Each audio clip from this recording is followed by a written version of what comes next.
गई इंदिये सुकाये जोगे वेदे कसाय नाणेय संजम दंसन लेसा भव्या सम्मत सन्नी आहारे गुणजीवा पज्जती पाना सन्नाय मग्गणा ओय उव ओगो वियकमसो विसम तुपरुवणा भणिया झाणाविय पज्जाविय जाय कुलकोडी संजुआ सव्वे गहनादियेण भणिया कमेण 24 ठाणाणी.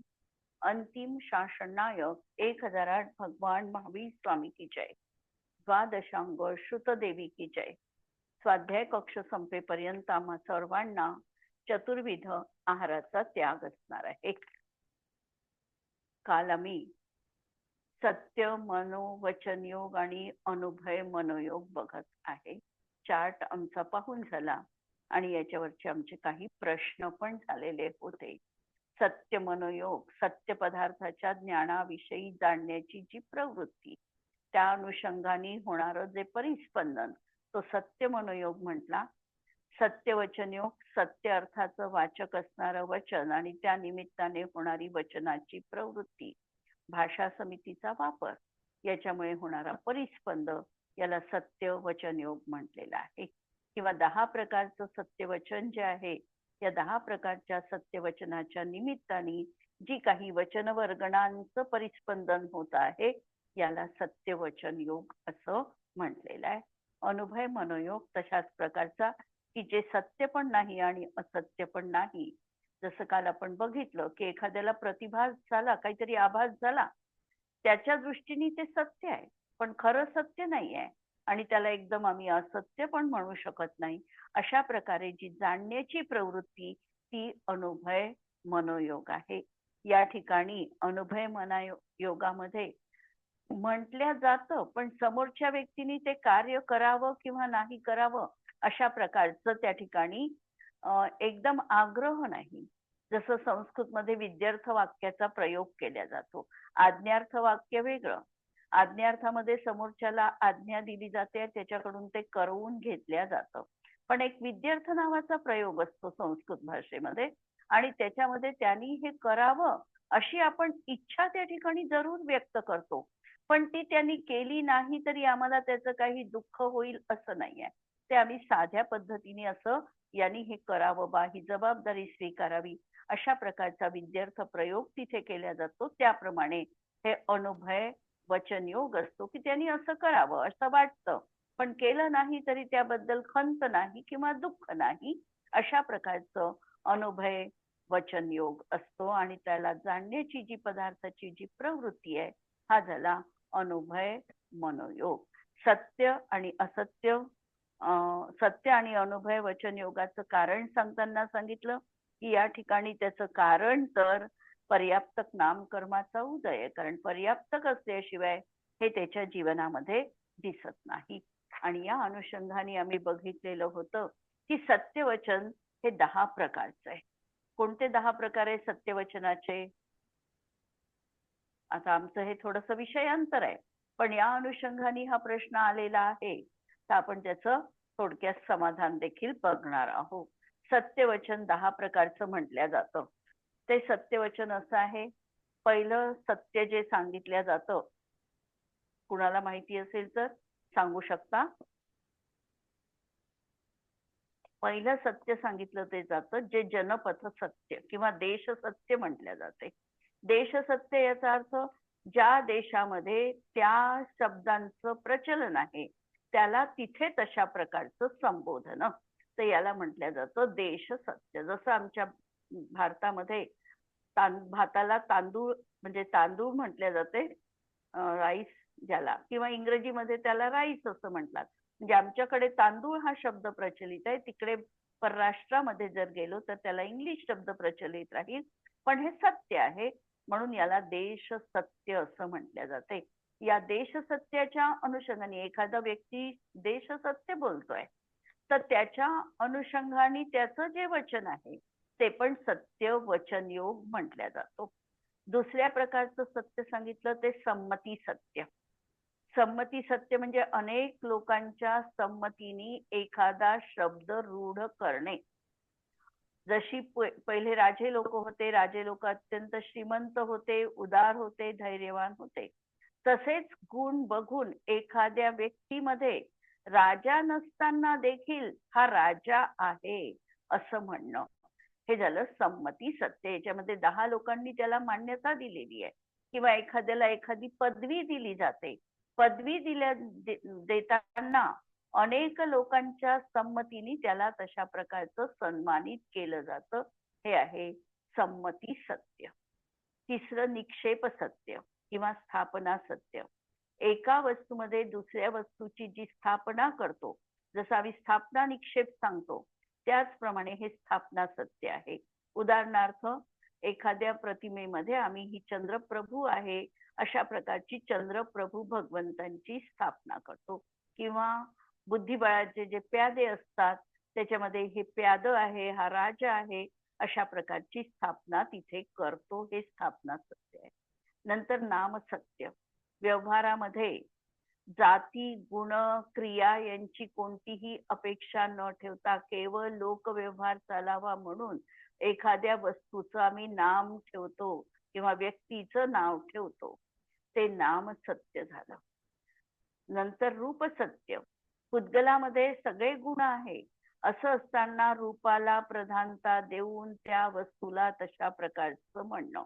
उदाहरणार्थ, बगळा पांढरा आहे रूपाकडे पाहून, किंवा कावळा काळा आहे रूपाला प्रधानता देऊन कथन करणं. नंतर प्रतीती सत्य. 2 वस्तूंची तुलना करून त्याला लहान मोठं, गोरा काळा किंवा हलका भारी, थंड उष्ण अशा प्रकारचं बोधनं हे प्रतीती सत्य आहे. संभावना सत्य. एखाद्या व्यक्तीमध्ये ती शक्यता गृहीत धरून त्याला तशा प्रकारच्या कार्यामध्ये प्रवृत्त करणं, याला संभावना सत्य म्हटलं जातं. जसं एखादा खूप पट्टीचा पोहणारा आहे, तर त्याला आम्ही असं म्हणू शकतो की तू स्पर्धेत भाग घे, तुझा नक्की पहिला नंबर येणार आहे. त्याची संभावना पाहून, कपॅसिटी पाहून त्याला तशा प्रकारचं सत्य, ते संभावना सत्य आहे. उपमा सत्य. प्रसिद्ध अशा सदृश्य पदार्थांची उपमा देणं, याला उपमा सत्य म्हणतात. त्याची तुलना केली. जसं एखाद्या मुलगी खूप सुंदर रूपवान आहे, तर तिला चंद्रमुखी आहे असं म्हणणं. व्यवहार सत्य. वर्तमानामध्ये तो कार्य नाही आहे, पण अतीत काळात घडलं किंवा भविष्य काळात होणार आहे ते बघून वर्तमानामध्ये तशा प्रकारचा व्यवहार करणं, हे व्यवहार सत्य आहे. ही नैगम नय पद्धती आहे. आणि शेवटचं 10वं सत्य सांगितलं, भाव सत्य, की ज्या वचनाने अहिंसादी भावांचं पालन होतं ते भाव सत्य आहे. किंवा आगमामध्ये विधी निषेधनुसार आगम प्रामाण्य सांगणं, की आगमामध्ये अशा प्रकारचं कथन आहे आणि अशा प्रकारे वागायला पाहिजे. जसं हिंसेची व्याख्या करताना आगमामध्ये सांगितलं की अप्रादुर्भाव हा खलु भवेत्य हिंसेची. अंतरंगामध्ये रागादिकांचा प्रादुर्भाव न होणे हीच अहिंसा आहे. आणि त्याची उत्पत्ती होणे म्हणजे हिंसा आहे. आणि पुढे सांगितलं, जिनागमस्य संक्षेप हा पुरुषार्थ सिद्धी उपायमध्ये ही व्याख्या दिली. तर अशा प्रकारे हे भाव सत्य, 10 प्रकारच्या सत्याला अनुसरून जी काही वचन प्रवृत्ती होणार आहे त्याला सत्य वचन योग म्हटल्या जातं. आता कालपर्यंत आपण 6 प्रश्नांपर्यंत आलेला आहे कि असा कोणी सत्य मनोयोगी आहे का कि जिनके पास केवळ 2 संज्ञाएं होती है. सत्य मनोयोगी की ज्याच्याजवळ 2च संज्ञा आहे. तर प्रश्नाचं उत्तर सांगतात आहे की 9व्या गुणस्थानवरती सवेदी मनोयोगी मुनिराज त्यांच्या 2 संज्ञा आहे. आहार आणि भय गेलं आणि मैथुन संज्ञा आणि परिग्रह संज्ञा त्यांची अजून विद्यमान आहे. प्रश्न 10वां, सत्यादि तीनों योगों में 14 ध्यान क्यों होते हैं. जे आपण 14 ध्यान लावले, 16 ध्यान का नाही होत बा? 14 ध्यान का होतात हा प्रश्न आहे. उत्तर काय सांगता येईल? काल आपण याचं उत्तर तसं बघितलं लावताना. काय उत्तर सांगता येईल या प्रश्नाचं? सत्य आदी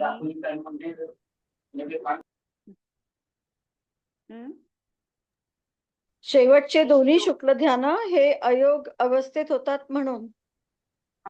म्हणजे त्या ठिकाणी वचनयोग आणि मनोयोग नष्ट झालेला आहे, तिथे काम राहिलेलं नाही, त्याची सूक्ष्म क्रिया झालेली आहे आणि म्हणून त्या ठिकाणी ते दोन योग म्हणजे दोन ध्यान असत नाही. म्हणून 4 आर्त ध्यान, 4 रौद्र ध्यान, 4 धर्म ध्यान आणि 2च शुक्ल ध्यान होतात. तीसरा शुक्ल ध्यान जब केवली भगवान मनोयोग और वचन योग को नष्ट कर देते हैं, एवं जब सूक्ष्म काय योग रह जाता है, सूक्ष्म काय योग जेव्हा राहतो त्यावेळेला तिसरं सूक्ष्म क्रिया प्रतिपाती ध्यान होतं. 9 प्रकारच्या स्टेप्स आहे आणि या 9 प्रकारच्या पायऱ्यांच्या माध्यमातून तो एक एक बादर मनोयोग, बादर वचन योग, बादर काय योग, मग सूक्ष्म मनोयोग अशा प्रकारे सगळ्यांचा निरोध करत करत जेव्हा सूक्ष्म काय योग त्याच्या जीवनात शेवटचं 9वी स्टेप राहते त्यावेळेला त्याच्या जीवनामध्ये हा तिसरा शुक्ल ध्यानाची पायरी येते, भूमिका येते, सूक्ष्म क्रियापतिका. म्हणजे तोपर्यंत त्यांचे हे दोनही योग संपलेले आहे. म्हणून तीसरा शुक्ल ध्यान औदयिक काय योग से ही होता है, जैसा कि तत्वार्थ सूत्र ग्रंथ में कहा है, त्रैक योग काय योगा योगानाम. किंवा शुक्ल ध्यान, तिसरं शुक्ल ध्यान काय योगानी होतं, मनोयोग आणि वचन योगानी होत नाही. इसीलिए इन तीनों योगों में 14 ध्यान ही कहे हैं, 15 नहीं. क्लिअर झाला हा प्रश्न? की त्यांच्या आता त्या क्रिया सगळ्या नष्ट करण्याच्या मार्गाला आहे, नष्ट केलेले आहे त्यांनी आणि एक कायबल तिथे शिल्लक आहे आणि म्हणून हे दोन त्या ठिकाणी नाही आणि म्हणून तिसरं शुक्ल ध्यान तिथे संभवनीय नाही. अनुभव मनोयोगी के आश्रव के कम से कम कितने प्रत्यय होते हैं? अनुभव मनोयोग, अनुभव मनोयोग कुठपर्यंत आहे? 13व्या पर्यंत अनुभव मनोयोग आहे.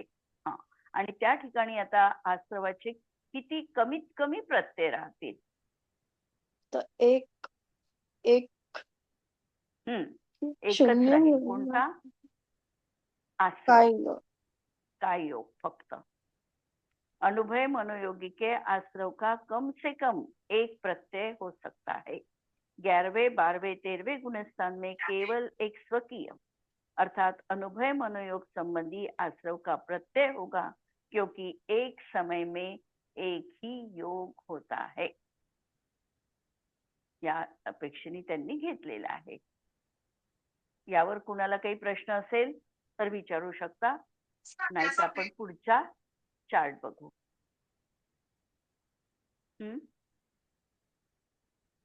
ठीक आहे. तालिका संख्या 12 अनुभव वचन योग.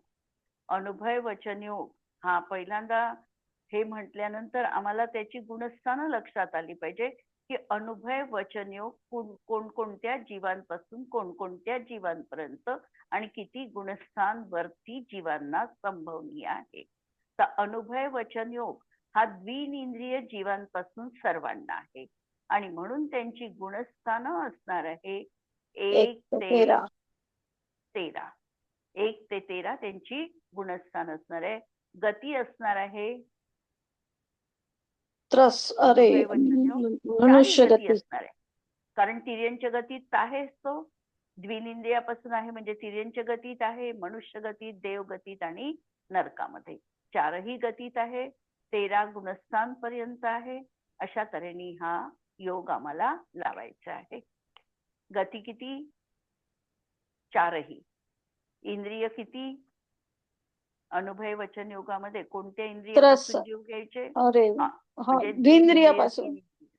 द्विनिंद्रिय, 3 इंद्रिय, चतुरेंद्रिय आणि पंचेंद्रिय. 4 इंद्रियांचे जीव तिथे आहे. काय काय रस कोणती आहे त्यांची? त्रस काय आहे? रस योग कोणता? आता स्वकीय अनुभव वचन योग. वेद किती राहतील? तीनही 3ही वेद. आणि त्यामध्ये आम्ही चतुरेंद्रिय जीवांपर्यंत एक नपुंसक वेद आणि बाकी तिथे 3 वेद. कशाय? कशाय सगळेच सगळेच सगळेच राहतील. लागतील. 16 आणि 9 बरोबर आहे.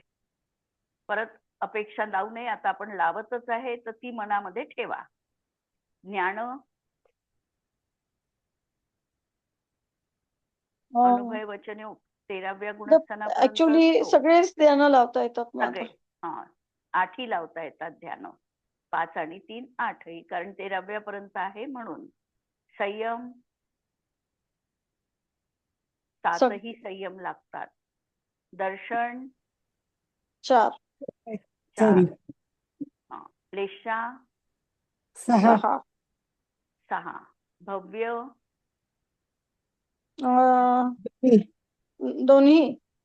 दोन्ही लागतील. सम्यक्त्व सगळेच लावतात. सगळेच, काही पण. संज्ञी संज्ञीच असते. दोन्ही असंज्ञी पण आहे याच्यात. द्विनिंद्रियापासून आहे ना. हा काल आपण ज्या लावल्या होत्या मनोयोगाची त्याच्यामध्ये संज्ञीच होता. पण या हा, ठिकाणी त्याचं- अनुभव वचन योग द्विनिंद्रियापासून आहे म्हणून संज्ञी आणि असंज्ञी असंज्ञी दोन्ही. आहारक आहारक अनाहारक दोन्ही असेल. वचन योग आहे सुरू आपला. अच्छा, मग वचन योग आहारक सुरू असल्यामुळे आहारकच आहार- आहे. कारण आहारकच. अपर्याप्तक अवस्थेत वचन योग असत नाही. नाही. गुणस्थान 1 पासून 13 पर्यंत 1 पासून 13 पर्यंतचे. जीव समास आता एकेंद्रिय सोडून द्विनिंद्रिय सगळे. म्हणजे किती? एकेंद्रियाचे 14. 14 सोडून द्यायचे. 14 सोडून द्यायचे एकेंद्रियाचे. 5 आणि 5 द्विनिंद्रिय, 3 इंद्रिय, चतुरेंद्रिय, असंज्ञी आणि संज्ञी असे 5. पर्याप्ती 6 प्राण 10. 10. तर इथे अपेक्षेने संज्ञा. परत होणार आहे अलग अलग. हो, अपेक्षेने लावता येतात. द्विनिंद्रिय लावला आपण तर मग त्यांना 2 इंद्रिय लावावे लागतात. हे बरोबर 6 आहे. बल त्यांना परत 6, 7, 8, 9 आणि 10 असे. संज्ञा संज्ञी दोन्ही असेल. सगळे आहे. परत अपेक्षेने परत कमी होणार आहे. उपयोग 8 आणि 5 12 12. 8 आणि 4 ध्यान 12. ध्यान दोन्ही आहे म्हणजे सगळे ध्यान 8 लावतील. सगळेच ध्यान. 2 शुक्ल अच्छा, परत ते ध्यान. मगासारखंच. ते 2 दोन शुक्ल शुक्ल सोडूनच द्यायचे. 2 शुक्ल सोडूनच द्यायचे. 2च शुक्ल ध्यान. आणि आश्रव 1 नाही आश्रवामध्ये सगळे योग कमी करायचे फक्त. बाकी सगळे लावायचे. स्वकीय योग लावल्यामुळे. कमी करायचे. स्वकीय लावल्यामुळे योग एकच लावला. जाती तेच एकेंद्रिय सोडून सगळ्या. एकेंद्रिय सोडून सगळ्या. 32 लाख आहे जाती. आणि कुल आहे 132 लाख. एकेंद्रिया संबंधी कुल लावलेले नाही. आणि आता भाव लावायचे आहे. अनुभव वचन योग भाव 13व्या गुणस्थानापर्यंत आहे. म्हणून त्याच्यामुळे उपशम भाव, औपशमिक भाव दोन्ही आहे. नंतर क्षायिक भाव 9 पण आहे. सगळे आहे. सगळेच लावायचे. गती सगळ्या लागल्या आणि कशाय सगळे लागले की सगळे भाव लागतात. फक्त याच्यामध्येच कमी अधिक होऊ शकते क्षायोक्षमिक भावात आणि हे. पण इथे सगळेच्या सगळे आहे म्हणून इथे पण 53 भाव आम्हाला पूर्णच्या पूर्ण भाव लावावे लागतात. आता अनुभव वचन योग किसे कहते है? अनुभव वचन, जे वचन कसं आहे? सत्य पण नाही आणि असत्य पण नाही, त्या वचनाला अनुभव वचन योग म्हणतात. जे वचन सत्य पण म्हटल्या जात नाही आणि असत्य पण म्हटल्या जात नाही, ते अनुभय वचन योग है. जो सत्य और असत्य अर्थ को विषय नहीं करता, वह असत्य मृषा अर्थ को विषय करने वाला वचन व्यापार रूप प्रयत्न विशेष अनुभय वचन योग है. 2 इंद्रिय से लेकर असौधि पंचेंद्रिय पर्यंत जीवों की जो अनक्षरात्मक भाषा है तथा सौधि पंचेंद्रियों की जो आमंत्रण आदि रूप अनक्षरात्मक भाषा है, जैसे देवदत्त आओ, यह मुझे दो, क्या करूं इत्यादि सब अनुभवात्मक वचन योग कहे जाते हैं. द्विन इंद्रियापासून असौधी जीवांपर्यंत त्यांची जी काही त्यांचं ते आवाज असेल, ध्वनी असेल, पुटपुटणं असेल, जे काही आहे ते अनक्षरात्मक आहे आणि ती ध्वनी जी आहे ती अनुभय भाषात्मक म्हटली जाते. आणि सौधी पंचेंद्रियांच्या जीवनामध्ये या 9 प्रकारच्या भाषा सांगितलेल्या आहे की ज्या परत अनुभय वचन योगाच्या म्हटल्या जातात. कोणते 9 प्रकार हे अनुभय भाषेचे 9 भेद कोणते आहे? एक सांगितलंच आहे तिथे, आमंत्रणी भाषा, अजून यह मुझे दो म्हणजे यह मुझे दो, अशा प्रकारे याचना करणारी भाषा, क्या करू, ही पृच्छनी भाषा, मी काय करू आता, जसं लहान मुलं म्हणतात त्यांचं खेळ झालं की आता मी काय करू, तर ही पृच्छनी भाषा, ही पण अनुभय भाषा आहे. आज्ञापणी भाषा ही एखाद्याला आज्ञा दिलेली आहे की तुम्ही अनुशासन पालन करा, मंदिरात दररोज जात जा, देवदर्शन करत जा, या भाषेला आज्ञापणी भाषा म्हटली जाते. संबोधनी भाषा किंवा आमंत्रणी भाषा यालाच, की समजा आपल्याला आमंत्रणी भाषा पाहायची असेल की अनुभय वचनात कशी बसते. समजा आपण एखाद्या वेळेला एखाद्या ट्रेननी सफर करतो आहे, त्या ट्रेनमध्ये आपल्याला दुसऱ्या व्यक्तीची खूप चांगली ओळख झाली आणि तिचं आपल्याला पटलं पण, एकमेकांचे मन पण तिथे जुळले. बऱ्याच वेळचा सफर आमचा सुरू होता आणि आम्ही जाताना, खाली उतरताना किंवा त्यांनी खाली उतरताना आम्हाला आमंत्रण दिलं, फोन नंबर आम्ही एक्सचेंज केले की याल आमच्याकडे एकदा, तुम्ही आले की. हे आमची जी भाषा आहे ही सत्य पण नाही आणि असत्य पण नाही. कारण सत्य यासाठी नाही की आम्हाला माहिती आहे ही व्यक्ती काही आमच्याकडे येणार नाही आणि तरी देखील आम्ही जे त्याला आमंत्रण दिलेलं आहे ते सत्यच आहे, म्हणून ते सत्यही म्हटल्या जात नाही आणि असत्यही म्हटल्या जात नाही. अशा प्रकारची जी भाषा असते तिला संबोधिनी भाषा म्हटल्या जाते किंवा आमंत्रणी भाषा म्हटली जाते. जसं देवदत्त इकडे ये, अशी जी भाषा आहे, ये इकडे, आम्हाला माहिती आहे की हा येणार नाहीये आणि तरी आम्ही मनापासून त्याला बोलवतोय. किंवा छोट्या मुलाला आपण म्हणतो की ये मत जवळ, अगदी मनापासून म्हटलंय ना, आम्हाला हेही माहिती आहे की तो येणार नाहीये. तर अशी जी काही भाषा आहे ही आमंत्रणी भाषा किंवा संबोधिनी भाषा, ही अशी अनुभय भाषा आहे. प्रच्छनी भाषा, की मी आता काय करावं, तुमचा काय विचार आहे, म्हणजे अशी जी भाषा आहे पृच्छनी, ही भाषा पण अनुभय भाषा आहे. नंतर प्रत्याख्यानी भाषा म्हणजे त्याग करणारी भाषा. मला आतापासून जसं आपण स्वाध्यायाला बसताना नियम घेतो की मला आता चतुर्विधा आहाराचा त्याग आहे. त्याग आहे म्हणजे ही आमची त्यावेळेला प्रत्याख्यानी भाषा झालेली आहे. याचना करणारी भाषा, प्रार्थना वचनांना याचना भाषा म्हटल्या जाते. किंवा मला हे पुस्तक तू काही वेळासाठी वाचायला दे किंवा द्याल का, अशा प्रकारची जी भाषा. नंतर प्रज्ञापणी भाषा, की धर्मकथा किंवा सूचनात्मक भाषेला प्रज्ञापणी भाषा असे म्हटल्या जाते. म्हणजे जर मला आता असं करायचंय बा किंवा मी असं उद्यापासून करणार आहे, अशी जी भाषा, करणार आहे अशी जी भाषा, ती प्रज्ञापणी. नंतर इच्छानुलोमा म्हणजे इच्छा प्रगट करणारी भाषा किंवा गुरुजनांच्या इच्छानुकूल आपण जे बोलतो, मोठ्यांच्या इच्छेनुसार त्याचं पाहतो आम्हाला की त्याची इच्छा काय आहे आणि त्यानुसार जे आम्ही बोलतो ती आमची भाषा. सांशयिकी भाषा म्हणजे संदिग्ध वचन जे आहे ते पण अनुभय वचनात जातं. आणि नंतर 9वी भाषा जी आहे ती निरक्षरा भाषा, की अक्षररहित ध्वनी, टाळी वाजवणे, किंवा चुटकी वाजवणे किंवा द्विनिंद्रियापासून असंज्ञी पंचेंद्रिय पर्यंतची जी भाषा आहे, ही भाषा ही सगळी अनक्षरात्मक आणि अनुभय भाषेचे हे सगळे प्रकार आहे.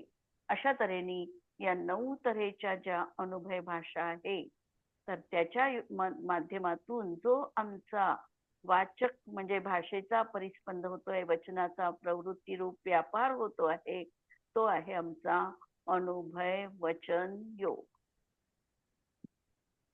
आता प्रश्न दिलाच आहे की उपर्युक्त देवदत्ता आओ, या आदि को अनुभय वचन योग क्यों कहा है?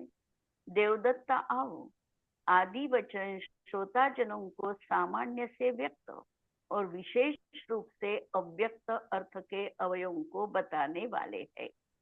याचा अर्थ असा लावायचा आहे की समजा देवदत्त या अनेक प्रेक्षक बसलेले आहे आणि त्याच्यामध्ये आपण आवाज दिला की देवदत्तानी यावं, तर अशा प्रकारे हा जो शब्द आमचा वचन व्यापार आहे हा सामान्य अर्थाने व्यक्त झाला, पण त्या ठिकाणी विशेष रूपाने कोणी यावं किंवा आम्ही खूण केली की तू इकडे ये, तर त्यावेळेला त्या खुणेनी नेमकं कोणी यायचं हे पण त्या ठिकाणी व्यक्त झालेलं नाही. किंवा देवदत्त नावाचे तिथे 2-3 मुलं आहे, तर त्यापैकी कुणी यावं हे नेमकं व्यक्त झालेलं नाही. आणि म्हणून अशी जी भाषा आहे ती कशी म्हटली आहे? अनुभय भाषा. इनसे सामान्य से अर्थ व्यक्त अर्थ का बोध होता है, इसीलिए इन्हें असत्य नहीं कहा जा सकता और विशेष रूप से व्यक्त अर्थ को न कहने से इन्हें सत्य भी नहीं कहा जा सकता. अनक्षरात्मक भाषा में सुव्यक्त अर्थ का अंश नहीं होता है, तब वह अनुभय कैसे हो सकती है? त्याच्यात जर अर्थाचं व्यक्तीकरणच नाही आहे, योग्य अर्थच जर त्याला सांगितला जात नाही, तर त्याला अनुभय का म्हणायचं हा प्रश्न आहे. अनक्षरात्मक भाषा को बोलने वाले 2 इंद्रिय आदि जीवों के सुख दुख के प्रकरण आदि के अवलंबन से हर्ष आदि का अभिप्राय जाना जा सकता है. त्याही जीवांना हर्ष होतो की नाही होत किंवा त्यांना दुःख होत आहे की सुख होत आहे याचा अभिप्राय किंचित त्यांच्यावरून जाणल्या जाऊ शकतो. आणि म्हणून त्या ठिकाणी थोडी व्यक्तता संभावते. जसं एखाद्या वेळेला गायीचं संज्ञी आहे ती गाय, किंवा एखादा असा काही प्राणी आहे की ज्याला थोडासा स्पर्श केल्यानंतर त्याला सुखाची अनुभूती होते, किंवा त्याच्या जवळ जर आपण बोट नेलं तर तो प्रतिकार किंवा आपलं तिकडनं जागा बदलतो. अशा प्रकारचं जे काही तिथे दिसतं याच्यावरून त्याचं किंचित व्यक्त रूप जाणता येतं आणि पूर्णतः व्यक्तपणा येत नाही. म्हणून अशा भाषा या अनुभय म्हटल्या जातात. ठीक है. संयोग केवली के अनुभय और सत्य वचन योग की सिद्धी कैसे होती है?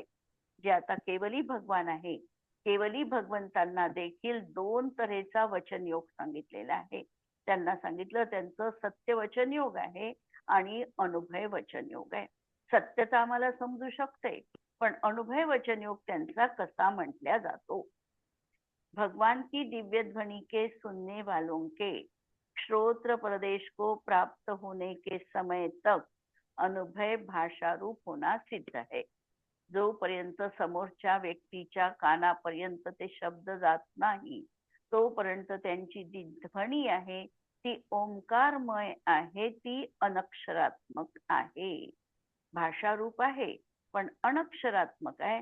आणि ते श्रोत्यांच्या इष्ट पदार्थांचा संशय आदि को दूर करके सम्यक ज्ञान को उत्पन्न करने से संयोग केवली भगवान के सत्य वचन योगपणा सिद्ध होता है. तोपर्यंत ती त्यांची भाषा अनुभय आहे.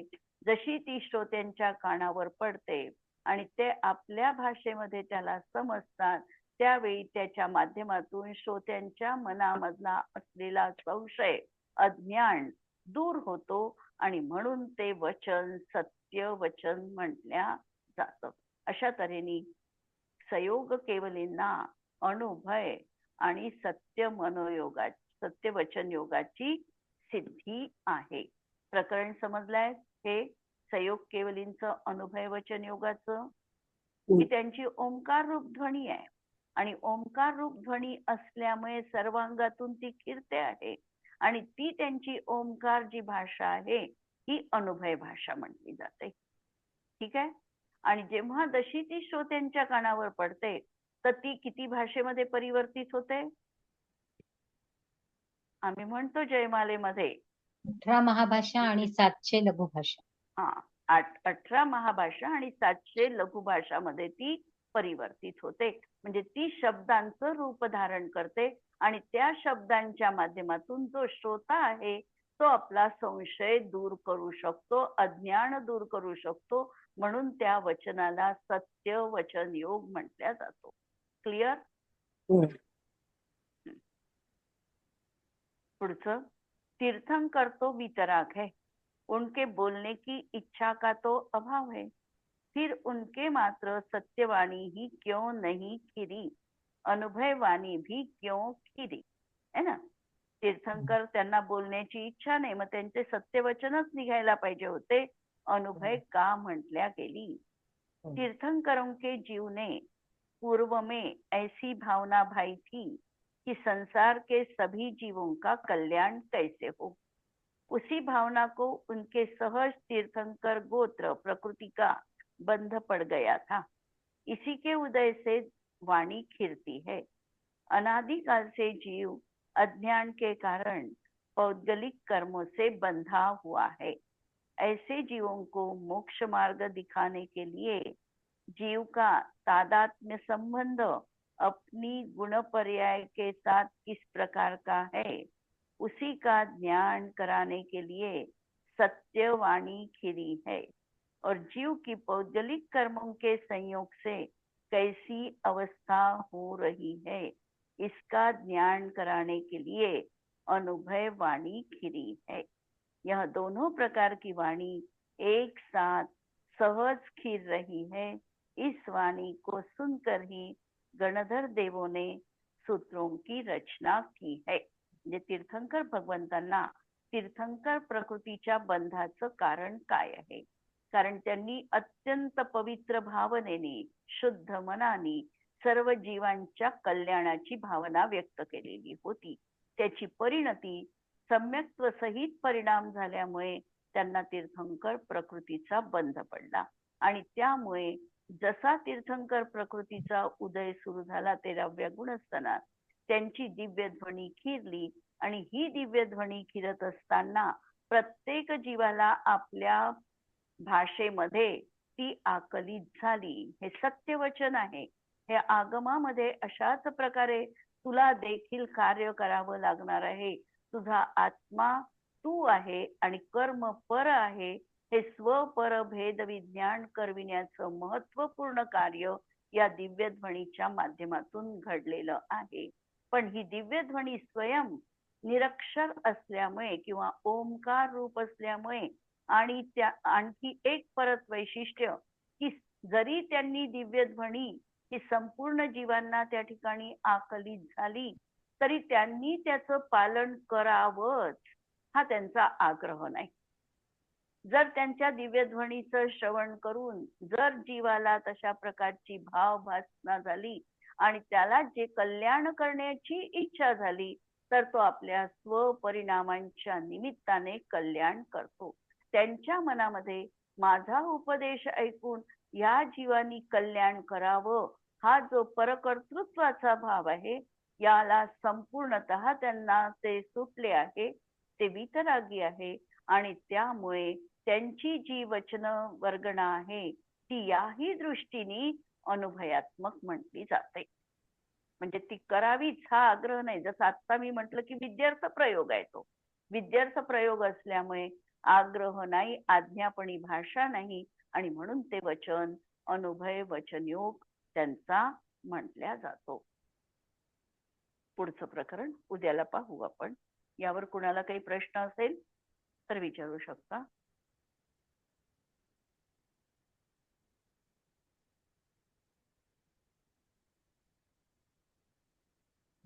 ठीक आहे स्तुती म्हण.